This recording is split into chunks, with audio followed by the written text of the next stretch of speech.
The Democrats bet big and apparently are about to lose big. Welcome back to the National Briefing. I'm Kelly Nash. It was almost a Hail Mary, in all honesty, that seemed for a moment like it might save the Democrats' bacon, which was currently being cooked and is now being recooked. The bacon is being sizzled right now of the Democrats. Now, this all has to do with the government shutdown. As you know, anybody knows that the government has been shut down by the Democrats. Everybody knows that. However, the Democrats have been working very hard. They gaslight. They are professional gaslighters. And so they had been spinning it so that it was Donald Trump's fault that there's a government shutdown, the Republicans' fault that there's been a government shutdown. They have been pushing that narrative even before the government shutdown came. Yesterday, the senator from Arizona, Mr. Gallego, is on CNBC. He is being lectured to, yes, he was being lectured to, by the CNBC host. The Republicans are refusing to be blackmailed and held hostage into what Democrats want. Mike Johnson doesn't need to do anything. Democrats, that's what I want is 24 million Americans. I want 24 million Americans to have inflation. No. Okay, 24 million Americans want their insurance. Healthy and affordable insurance. I appreciate it. Okay. I'll be back. Boy, he is so thirsty. It's hard to actually understand what he was saying there, but he stated the argument of the Democrats. 24 million Americans want their insurance, and that's what this is about. Now, that's not what this is about, but that's in their minds, or that's how they're trying to frame the argument. It's about 24 million Americans getting either free or steeply discounted insurance coverage. And then at the very end, he says, have me back. He just desperately wants to be noticed. I noticed you. I hope I made Ruben's day. Let's move on now to ABC News, who is framing the impending crisis. Creating a food crisis some experts say could be the worst since the Great Depression, all because of the government shutdown. This is the worst crisis since before any of us were born. I mean, I highly doubt that there's people who are alive during the Great Depression right now that are checking out this podcast or checking out this YouTube video or listening. I mean, it's just so none of us have experienced what apparently we're on the verge of going through beginning November 1st.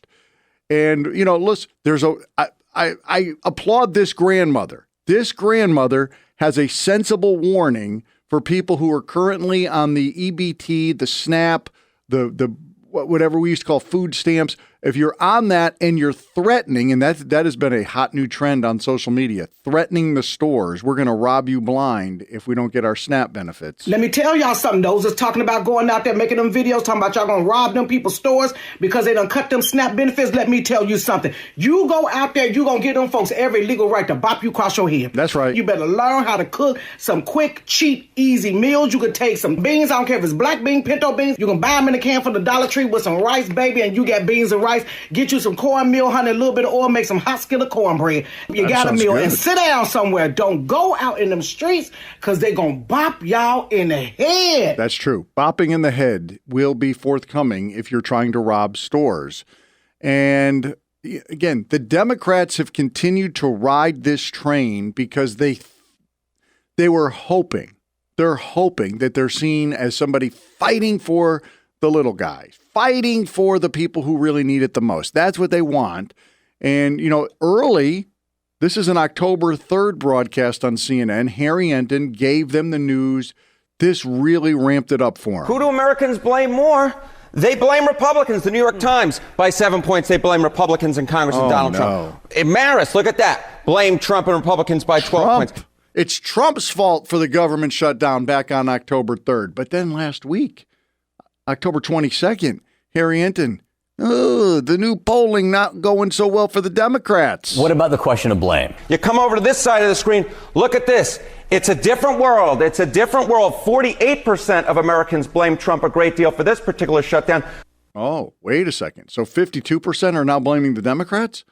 And we haven't even gotten to it yet. It hadn't even arrived, really. I mean, it is, but it isn't, because Trump has been paying the military and paid the SNAP food out of a separate pot that is now running dry. Well, yesterday, it is MSNBC still. It's not yet transformed itself. It has not yet. It has not transformed itself into MS-13 now as of yet. But they had to break the bad news to their viewers that the largest federal union is now blaming the Democrats. Union of federal employees representing hundreds of thousands with a statement today saying that it's time for our leaders to start focusing on how to solve problems for the American people rather than on who is going to get the blame for a shutdown that Americans dislike. Because when the folks who serve this country are standing in line for food banks after missing a second paycheck because of this shutdown, they aren't looking for partisan spin. They're looking for wages that they earned.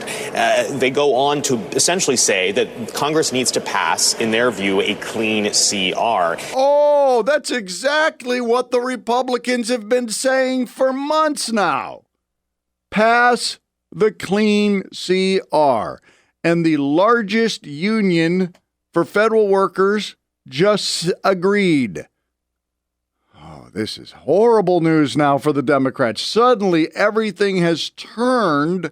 And if you were happening to just tune in, I know very few of you would tune in to C-SPAN, but if you happen to, you would start hearing phone callers like this one yesterday from a retired federal worker out of Pennsylvania. I'm, a retired federal worker, and I hear people talking about, the president needs to get involved. This is the truth. The Democrats, and I'm a Democrat, are the ones that actually, in the Senate side, shut down the government. They did not vote for a continuing resolution except for 3 of them. One is the senator of Pennsylvania, Fetterman. So they have to get together and stop holding an American hostage.